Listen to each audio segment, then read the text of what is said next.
And welcome in to the Gaming Discourse. I am Tyler Frater alongside Richard Data Cruz Hello. and Chief Engineer Lieutenant Commander Connor Frater, who is not here today. It is November 8th, 2021. Follow us on Twitter and Facebook at The Gaming Discourse. Go to our YouTube channel, YouTube/Gaming Discourse, where we post videos. Just recently posted video about In Sound Mind, which is a fun and unique psychological horror game from We Create Stuff that I highly recommend. Lots of news to get into. I've been playing some games. Richard, I think you've been playing some games. Yeah. So why don't we start with what you've been playing? Still trudging through Death's Door. I don't want to say trudging because I'm actually playing it pretty briskly, but I think I got about 12 hours on that game. I really enjoyed it. It's definitely something that I want to play right now, and I want to absolutely finish. It's a really charming game, and I really love the way it feels. I really love the way it plays, and I love its slight humor whenever it's there. There's no characters that are talking consistently, so every now and again you'll come up to a character and they'll have something either charming or funny to say, and it's a lot less intense than I thought it would be, because it seemed like they were kind of pegging it as another Souls-like type game, but in a more Zelda format. And I was getting prepared for it when I started playing for it to be that way, and it's definitely not. It's definitely a lot more laid back with puzzles that are very obviously like, oh, I need something else before I can do this, and it's a really really really nice game, and I like it a lot. But I guess the main thing I've been playing the last day, and we talked about it yesterday, is Guardians of the Galaxy. So I've been playing that on PS5. Yeah. And I think I got about 4 or 5 hours into it. And I have not encountered a part of the game to where I've decided if I am fully into it or not. I can say that I am absolutely fully into the writing. The writing and the voice acting is really, really top notch, and there's tons of impressive references and call outs to a lot of the Marvel world, and it is very, I guess I am taking them back because I'm so used to this Marvel Cinematic Universe flooded industry that I am thinking that they won't reference things from other Marvel properties or other places or things, and they're just throwing references left and right. I know that in Star-Lord's room, he has a big poster of Dazzler, who is a really old X-Men who was super unpopular, and Interesting. she was I don't know if you ever watched the original cartoon, but there's a X-Men. Her name is Jubilee, and she shoots basically like fireworks out of her fingers. Sure, yeah.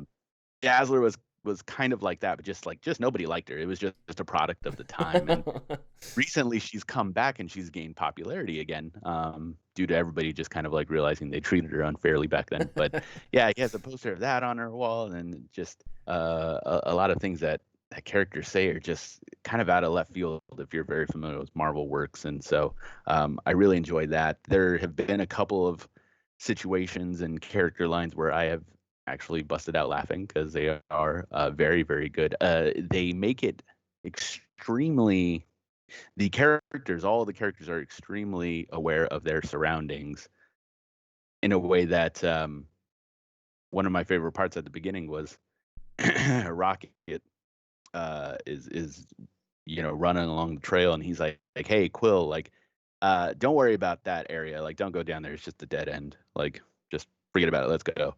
And if you go down there anyways, he'll yell at you and be like, yeah, all right, you happy? Like, I told you what was down there. There's nothing down there. Like, let's go. And so you constantly will have those. If you find secrets, everybody will kind of be like, what are you doing, Quill? And he'll be like, hey, I found something. Give me a second. Or lots of other conversation that happens very naturally that way.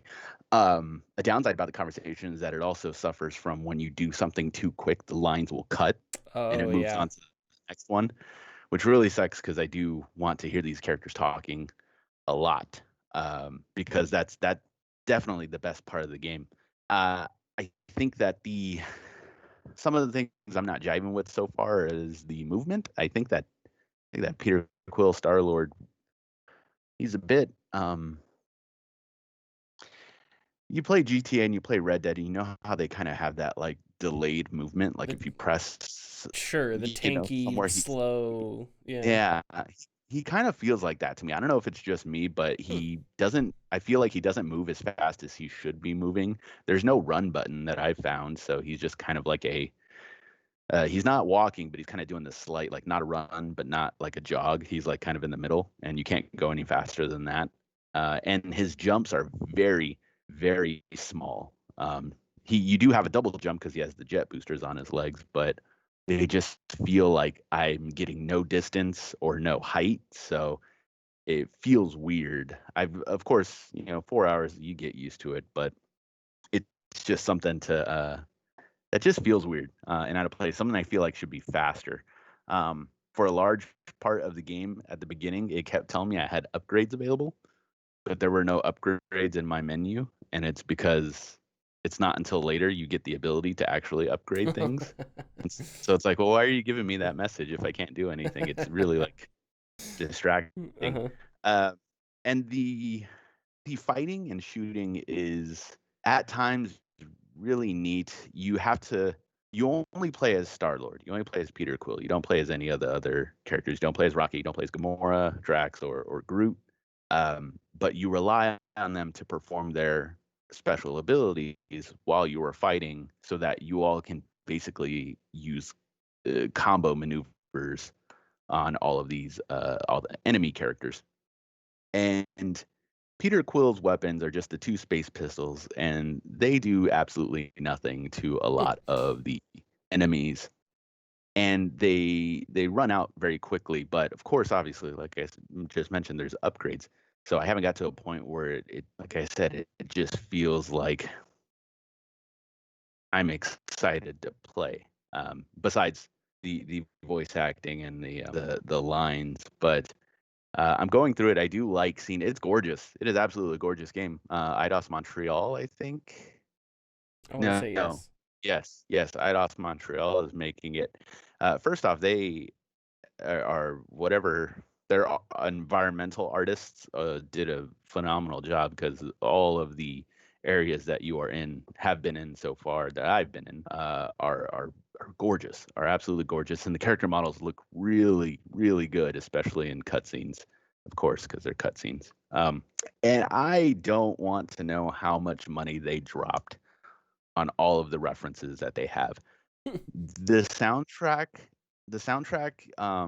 alone must have been hundreds of thousands of dollars, maybe millions, because they have a fully loaded soundtrack Oh of wow. like the best 80s hits, like on there, at least 15 to 20 tracks. And then not only that, they have a full album from a fictional band called Star Lord, which is where he got his name, like in the game. And it's just glam rock, Oh really? a Interesting. glam rock album, and it's just, and the songs are good too. Like you Oh. can sit there and listen to it. They even made, because you do a flashback of him as a kid, and you can look at the CD sleeve, and it has the lyrics for every single song if you flip it over and flip it Oh, back, and you can just fun. sit there and listen to Awesome. it. Yeah, they did a lot of that in Peter Quill's room. There's a Tron poster. There is a ColecoVision with like several ColecoVision games like lying around the floor, and I keep, yeah, of course they had to pay Disney for that Tron like Yeah, I wonder how that poster, and works. Yeah. whoever owns the ColecoVision license, they probably had to pay them. And of course, all the other like references. Of course, it's a Marvel game, so I'm sure they had some leeway. Um, but I do wonder how much money they spent on it. I do want to get into it some more, because I still haven't even gotten into the meat and bones of what the overarching story will be. Like right now, I'm going on like missions that feel big, but there hasn't been like the big bad, or like the what will eventually be like the threat to the universe, like Mm. hasn't really shown its face yet. Mm-hmm. So, Sure. and I think I'm on chapter 4, and there's like 14 chapters. So Oh, alrighty. it's a well-sized game, but I do want to. I hope I get that feeling that everyone else has gotten from this game throughout the year. And I'm not. It's I'm not saying it's a bad game at all. Of course, it's good. I just haven't got that like, wow, this is definitely one of the game of the years, like a lot of people have been saying. So Sweet, awesome. So I've been playing more Cyberpunk, still hacking away at that. Unfortunately, there are new bugs that I don't think. So I don't know this for sure, but I don't know if these bugs existed before the big 1.3 update or whatever their latest update was. And the reason I say that is because I remember Googling some of them and I found Reddit posts that were relatively recent, and it's a bunch of people complaining about the same bugs. So I wasn't sure if these bugs were new or not. But yeah, I was telling you, but one of them is you'll be driving around and suddenly you'll get a combat state, like your mini map will say combat. yeah. But there won't be any enemies around. But every now and then an enemy will spawn like on the side of the road as you're driving and shoot at you for a split second as you're driving away. Something like that. It's really strange. But if you drive around for a bit, it goes away. But it can be disruptive because if you're in the middle of dialogue, your V will say, I got to call you back, or whatever. And then you kind of have to find somewhere quiet, and then she'll call the person back and they'll return to their conversation. But yeah, I'm still doing my blades only. It's actually, it's kind of fun. Because I have a policy that all weapons, no matter how rare, I break down instantly, and all I use is a katana. Like, I don't care. And it's liberating because in these games where you get a ton of weapons, you always get stressed out about which weapons you're gonna need to keep or if you're gonna need one of these weapons. And me, it's just like, are you beef? Hell nah. Sorry, what Are you beefing up your katana, or are you? Yes. Are you picking up katanas whenever you see them? No, I've upgraded the katana because the katana I have is one of it's pink and it's like a rare or an iconic one. So I've upgraded it a few times. And I've gotten to the point where it seems like I still find like knives that are high, that have better stats than it, and I hate that. I hate that so much because I don't want the looter shooter, because Cyberpunk kind of feels like a looter shooter, and I don't remember Witcher feeling like that. I remember Witcher, it was like, and partially due to the armor that you would wear and stuff, and to the kind of build you were doing with Geralt, but I don't remember constantly finding a sword like every couple hours or every hour that was better than the one you just found, especially when you built it. That's more like an RPG. But yeah, Cyberpunk definitely feels closer to a looter shooter where it's just like I'm always finding something that has higher DPS or whatever, but I stick with a katana anyway, and it seems to work. And I'm putting all of and I guess if I'm finding weapons that have a higher DPS, but I have points into katana that lets me do, or points into bladed weapons that lets me do, more damage with bladed weapons or whatever, then that's probably making the katana more powerful, outside of just a DPS context. But yeah, still a lot of fun. And I went and did a mission that I hadn't done before because I'm getting past a lot of the stuff that I hadn't done before. And it's funny that you mentioned dialogue running over each other in Guardians of the Galaxy, because that happens a lot in Cyberpunk. It does. And it's too bad because some of that dialogue is really cool. And yeah, I kind of wish, I don't know, it definitely feels more finished, but yeah, it wasn't. There's still work to do. There's still work, and it wasn't finished when it was released, and there's still. Yeah, it's too bad. I just had a thought. So one thing I think this happened with Cyberpunk a bit is I think games get. I don't know, how do I put this? I feel like games sometimes feel they have an obligation to include certain things. So if you have a game that has a ton of guns in it, it means you have to have a sniper rifle, an SMG, an assault rifle class, a rocket launcher class. You have to have all these, like, one of each. And I think games could be a lot better if they just got rid of one or two of those categories. Like, no, you don't get sniper rifles. Sniper rifles are not in the game. I think there is, and then you built on. So instead of quantity, you went with quality, and you went deeper into specific armaments. I think that would be great. I don't know, a great way to. Like I said, you don't have as many options, but your options are beefier and more detailed. And this is something that we've talked about with like Battlefield, where I think games like Battlefield would be better if you got rid of certain weapons like sniper rifles. I think it would make sense. And in like Squad limits the number of snipers each team can have. So a team can only have like one designated marksman, like a person that's got a rifle with a long range scope. So you can't have, a team with 20 snipers laying around all over the place. And that makes the person with the sniper important because they have to do the job that the sniper is supposed to do because they're the only sniper. And it also forces everybody else into the roles that need to be filled. Infantryman, rifleman, you need the rifleman. So it just forces everybody there. Now, not every game needs to be, simulator, hate yourself like Squad.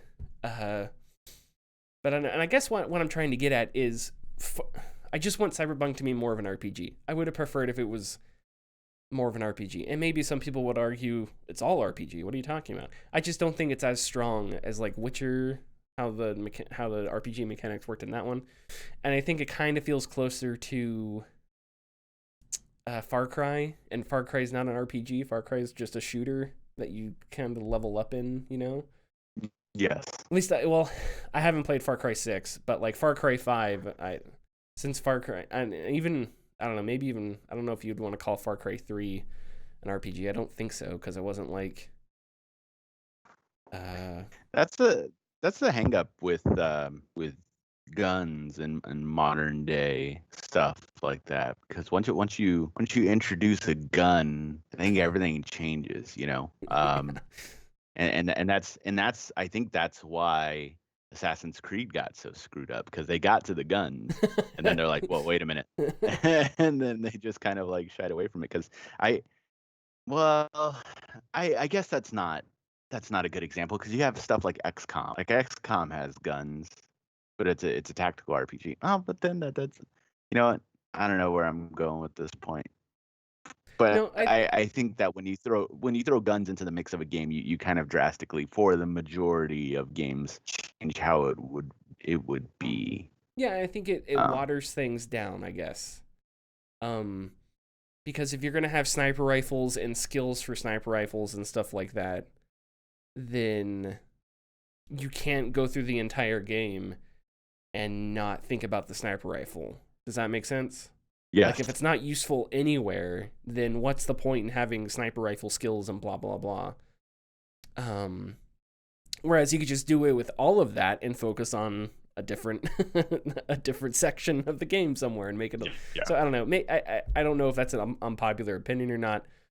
But I feel like Cyberpunk sort of got into that, where it's in between an RPG and like a shooter where you can pick up a gun and attack a group of enemies however you want. You can sneak up on them or you can shoot them from a distance.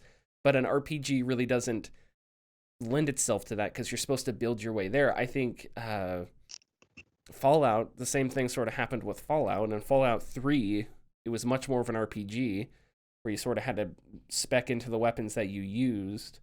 And then Fallout 4 was much more of a shooter, and it's like as long as you were holding a gun and you could aim down the sights, you were fine. Like, you didn't need to worry about VATS and where you were speccing into and stuff like that. And so it's just a preference. And I did play Ratchet and Clank: A Rift Apart for about an hour. And damn, that is a good-looking game. It is a good-looking game. That is an extremely good-looking game. I was impressed. The controller looks cool. It's a fun Saturday morning vibe. Very silly, very lighthearted. And I was actually having a lot of fun. I don't know if it's going to be a game that I'll finish. I noticed that it has a fidelity mode that I think caps the FPS at 30 and a 60 FPS mode. And then you can also turn on a 120 hertz or something mode or something. There's a third mode that's kind of, I remember there's a third mode that's kind of useless. It's doesn't add much. It's just do the performance mode. Oh, okay. Like besides that one. Yeah. But I went with the performance over the fidelity mode, so I wanted to get out as many frames as possible. And yeah, it was looking really cool. Shooting his like normal gun, you can really feel the controller, like it bolts for a split second every time he fires a shot, and that's really cool.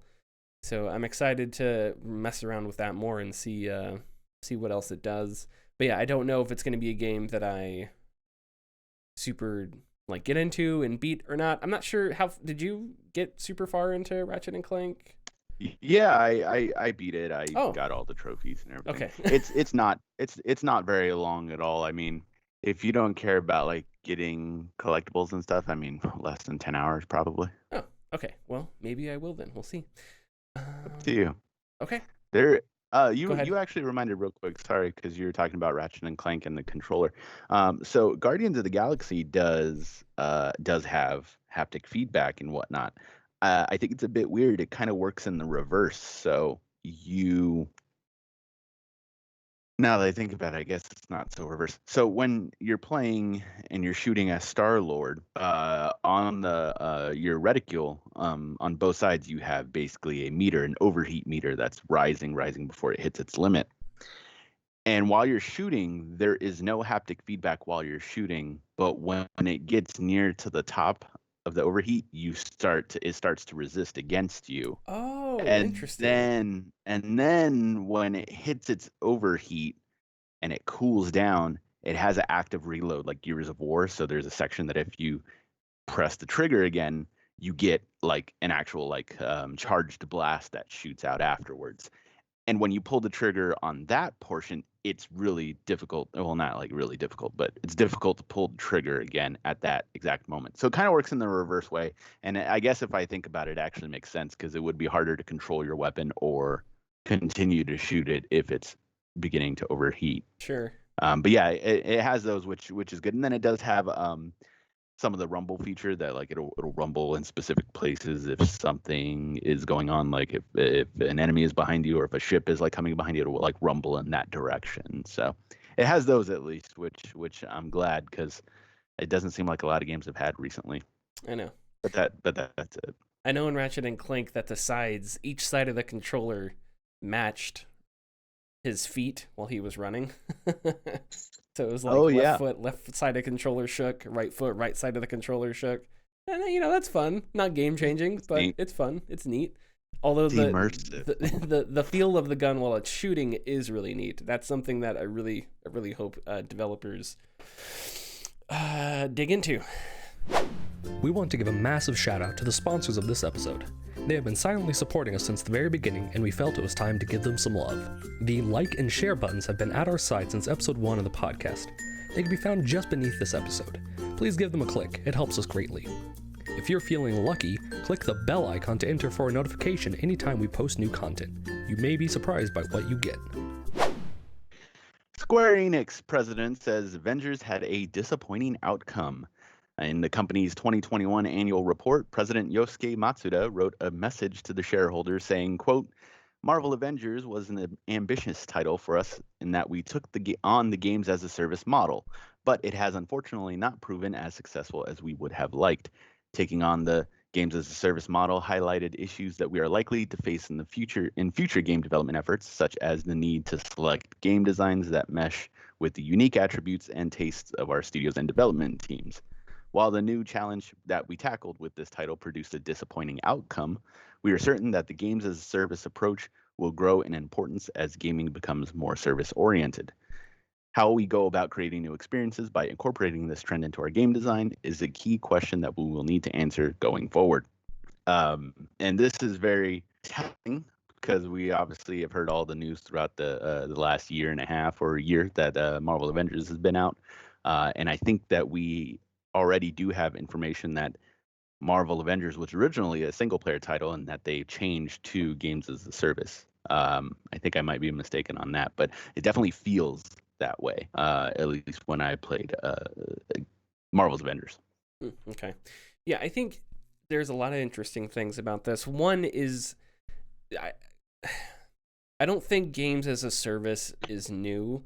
I don't think this is something that's emerging. I think games as a service has been around for a really long time. It's just that now companies are figuring out that there's a way you can replicate that model with a $60 entry fee and without the need of a subscription, right? So it's a bit of a different context, but I think the end result is the same thing. I don't know. It probably shouldn't bother me. It just does, because it's a trend that's been that has been picked up, and I wonder if these companies think, but is that the best way to handle the intellectual property, or is that the best way to go after a trend? And I think a lot of games could be better, if a lot of concepts could be better if they just went with more conventional ideas that didn't have to do with monetization schemes and long monetizations tails. So I don't know. Avengers to me feels like a game that co-op makes sense, but does service-based, does that kind of thing make sense? I don't know. It really depends on how you structure it, I guess. We think about Diablo 3, and you reskin Diablo 3 and it's superheroes, right? It's a collection of superheroes fighting bad guys. But Diablo 3 is also a game as a service, and it's got, looting, and it's got all kinds of stuff like that. So, but I think there are ways where you could do something like that, make it a little less servicey, make it co-op, and it will work fine. And it gets down to the same conversation that we had with New World. I feel like that's a safer bet and an easier bet and a more sustainable bet, and that's just intuition. I'm not saying that based on any evidence or any facts, but if you just sit down in front of a development team and say, you're going to make a game and it's going to have a finite beginning, middle, and end, as opposed to you're going to make a game and you're going to have to keep evolving with it, and who knows how it's going to change, and you're going to have to put up with servers and player bases, and you're going to have to compete with a finite market where other games as a service are coming out. I just feel like that's not as sustainable. And so when a CEO says, we've had this emerging market, it's like, okay, dude, it's not emerging. It emerged 7 years ago, whenever Destiny came out, and and it's not like it's a market that is just untapped. It's like it's a hugely saturated market. So there is a formula. There is a way that this stuff works, and just didn't take the right step, unfortunately. As you mentioned before, games as a service is not new. Technically you can consider downloadable service or downloadable content as a service. Yeah. It extends your life of your game that you're playing.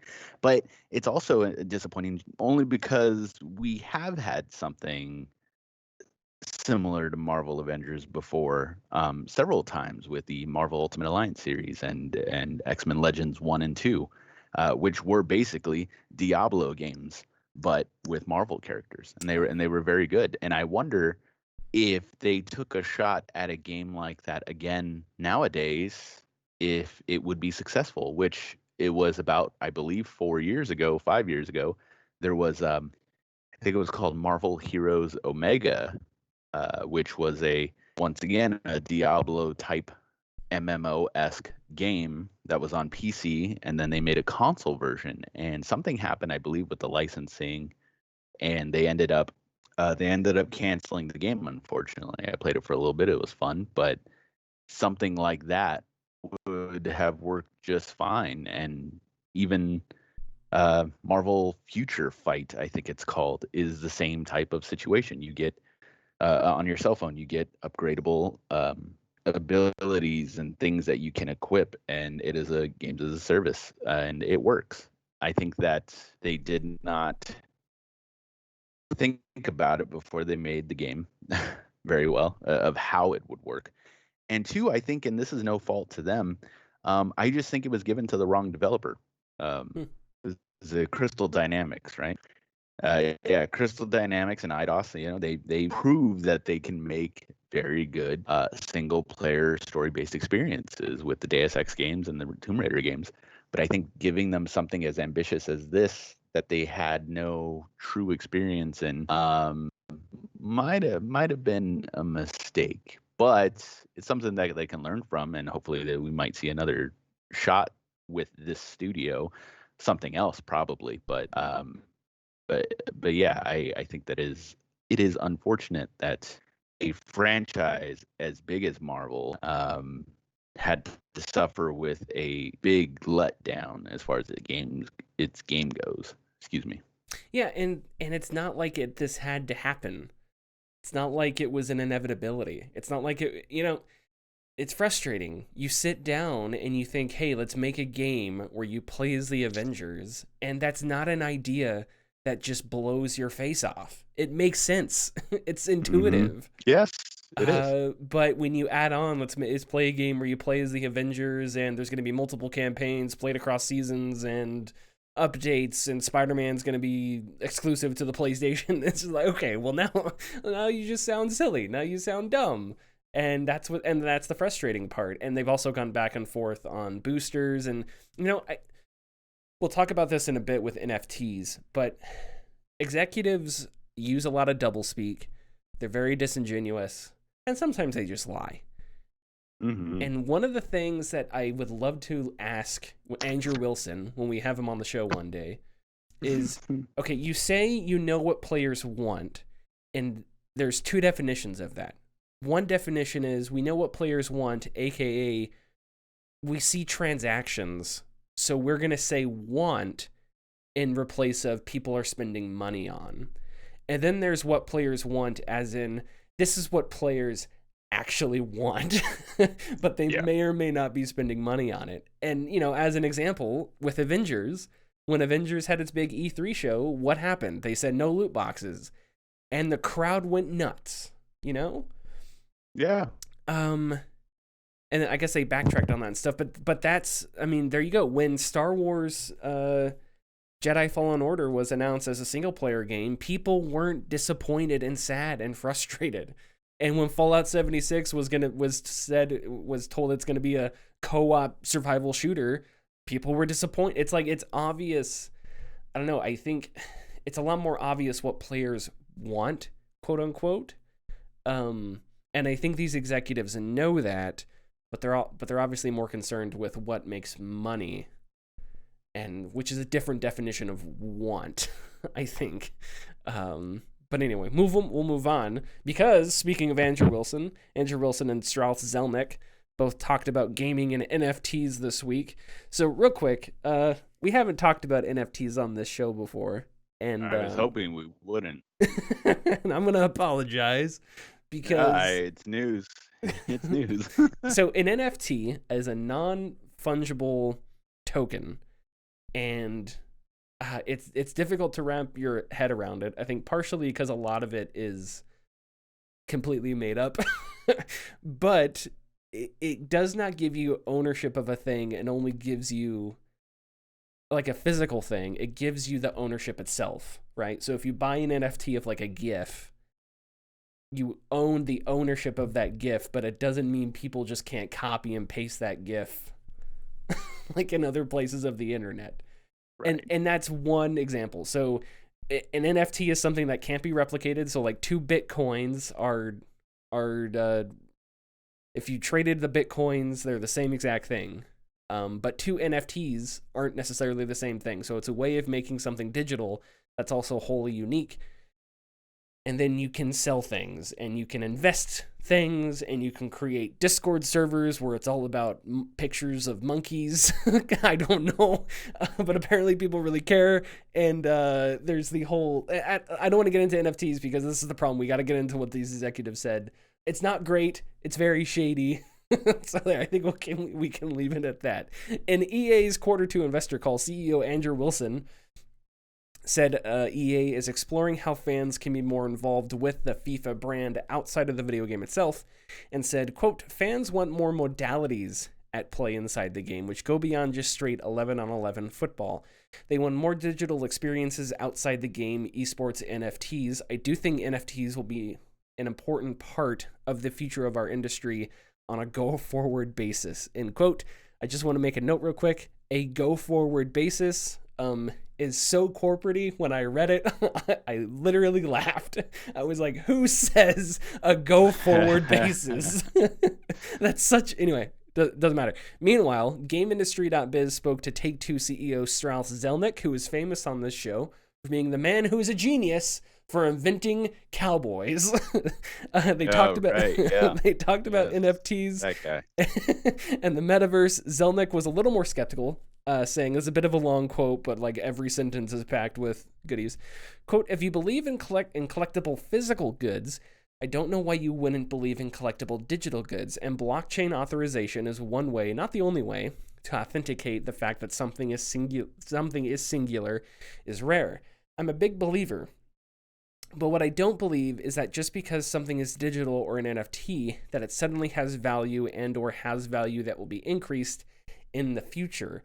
And I think that's the problem. NFTs are seen by some as just another opportunity to invest in a speculation that some think will only go up. And speculations don't just go up, they come down. For an NFT to be valuable and durable, it has to be found at the intersection of rarity and quality, of rarity and value. And there's rarity for sure in all NFTs, but I'm not sure there's value, end quote. I think that's interesting because value is something that's created out of thin air. Yeah. So it's a personal thing, and that's like what you believe has value to you, etc. Yeah. What I will say, though, is I hate the idea of NFTs in video games. Absolutely. I don't think I'm the only one. And especially if those video games are published by Electronic Arts. Yeah. There's a very large amount of people that I can see who are very against NFTs. It's just unfortunately the people with the money like Sure. NFTs. And that is driving these decisions, I think. Unfortunately, I feel like Zelnick's quote here. If you believe in collectible physical goods, I don't know why you wouldn't believe in collectible digital goods. Well, that's because I don't actually have the thing. That's the problem. Sorry. And that's why places down here and where we live, we have Zia Records or Bookman's or even my own stores. It's because people want to have these things in their hands. They want to hold them. They want to put them on the shelf. They want them to look good. And you can't do that with NFTs. If you're somebody who likes to keep track of everything you have, sure. But, I will save funny images on my phone and be like, can't wait to show my friends this. And an hour later, I've forgotten about it. Like, it's gone. And eventually I'll be like, why did I have this again? Oh, right. Yeah. So the idea of NFTs is and I don't even know how you do it in a video game, because right now what we're seeing NFTs of are images, which, the joke right now is right click save. And now I have it. Thanks. It's like, okay, but I have the original. It's like, well, who fucking cares, man? It looks exactly the same. Yeah. This is a very, very, this is a very slippery slope. And it is very dangerous, in my opinion, because I don't know. I guess your DLCs will be NFTs, probably, right? Or your outfit that you buy, you have like the one true version of that outfit. I don't know how it will fucking work, dude. Yeah, Sorry. I think that's part of the problem is I'm not sure anyone knows how it would work. Or well, I'll say this. there are probably people out there, super Bitcoin fans that would sit across from me and just scream at me because they understand all this stuff to a T. But I definitely think no one thinks how it can make good games, because that's not the goal necessarily, right? No one sees NFTs and goes, oh, if we incorporated this into God of War, imagine how much better we can make God of War.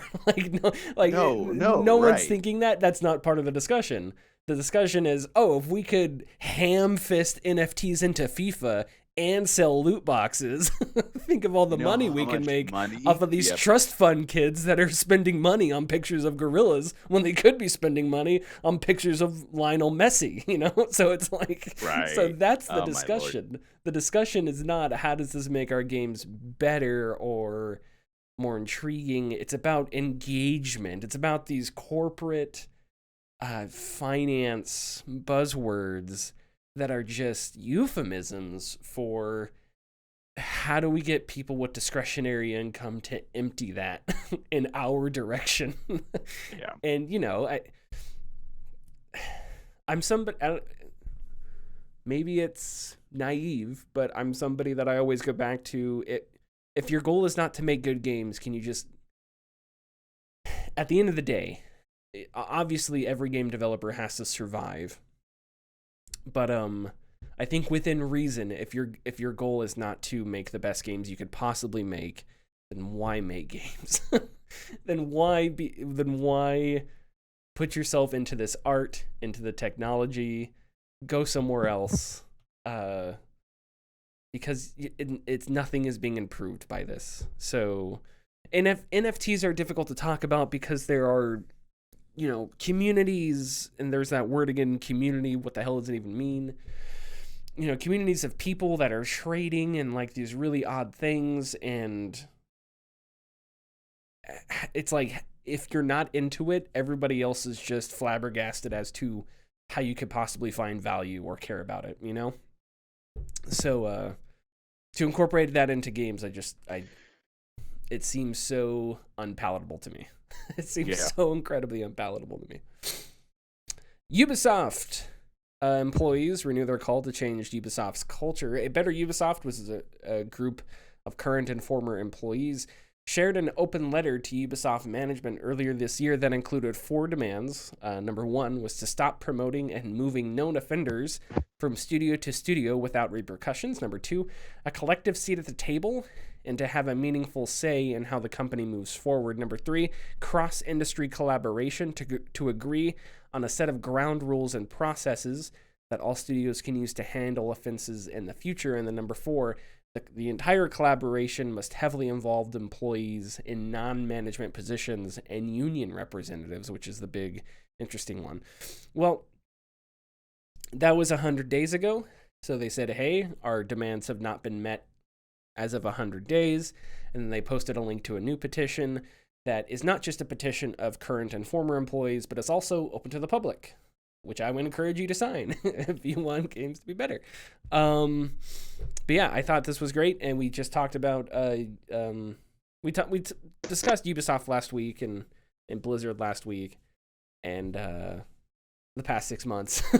so I'm not sure what all else we could say besides, I don't know, man. Between Ubisoft and Blizzard, at least it seems like Blizzard tried. Yeah, that's the stunning part. That's what I was going to get to. Like, it's astounding that Activision Blizzard is at least, may not be taking major steps, but they're trying. They're trying. They're trying in some way, shape, or form. But Ubisoft has been completely silent about any and all of this situation, and they're just not doing anything, man. And I really hope. I know petitions are mostly fruitless, but it's just wild that we're still in this situation. The things need to change, and this is definitely like one of the first steps for sure. Yeah, I don't have a whole lot else to say about Ubisoft, except that things just got to be better at a bunch of different companies. And again, one thing I always go back to is like with unions and and forming unions and union memberships and stuff. I understand there are people out there that politically think unions are dubious or economically they don't make sense and blah, blah, blah. But at some point, what else is somebody going to do? Like, at some point, what other options are there? You know? And like, what other options are there to effect change if change is not going to be top down? Like, if it's not going to be top down, you know, I'm not a huge fan of Bobby Kotick, but at least it seems like they're pretending that Bobby Kotick is making changes from himself on down. You know, getting rid of his salary or slashing his salary, whatever. That's great, sure. And enforcing changes and getting rid of forced arbitration and sexual harassment cases and stuff like that. That's great. And it came from top down. It came from Bobby Kotick on down. It wasn't, you know, it wasn't like they had to gut everything and then restart. But in cases like these, does unionization help with that? I don't know. But it sure seems like it couldn't do anything else but help or do nothing. You know, I don't know. So I'm rambling now, but these things need to get solved. For sure. And they should be solved soon. A man discusses the news, but not like the big news, the little news. Little bit. This is the Tidbits. Metal Gear Solid 2 and 3 are being temporarily removed from digital storefronts. Konami has announced the decision yesterday on Twitter with a short explanation, and that explanation is that Metal Gear Solid 2 and 3 feature a ton of archival footage and therefore need to have their sales suspended so that Konami can renew the licenses on that footage. At least it's not, you know, something bad. Right. I do think it's interesting, though, because I guess I would assume that all that type of footage would be like at least public domain or That's at least what I like would assume usable in too. some way in an educational type of sense. It is fictionalized, well, real footage, but to support a fictionalized story. Anyways, not sure of the term that would be used there, but I mean, I guess whoever filmed that footage needs to be paid. Who knows? But Sure. moving on, according to a Playground Games employee, Fable has been in development for the last 4 years. A tweet from Delta Flux on Twitter showed a photo of his 4-year anniversary pin, along with the tweet that specifically says, quote, 4 years of working on Fable at Playground Games. So excited for this game. So after 4 years, I would assume that a big reveal is coming soon, or at least I would hope so. Although a lot of that 4 years could have just been planning and getting everything together rather than actually making the game. So who knows? Where would that be revealed? Would that be an Xbox thing? Well, we're 1 month away from the Game Awards, so. Oh, that's right. It's almost December. Yeah. Or we're in November now. Yeah, but would that be like because I don't know who Playground, like who they're tied to, if they're tied to anyone. Yeah, Playground Games is owned by Microsoft. They make the Forza Horizon series. Oh, okay. So, okay. So yeah, I would assume it would be a Microsoft showcase of some sort. But I mean, they like to drop bombs at Game Awards due to Keighley. Yeah. The Keymaster. Anyways. Nintendo will keep improving Switch Online service. Nintendo has been receiving tons of backlash due to the quality of its Nintendo Online service, along with its offerings. Poor online play, poor emulation, and the very, very large price point are among the complaints regarding Nintendo service.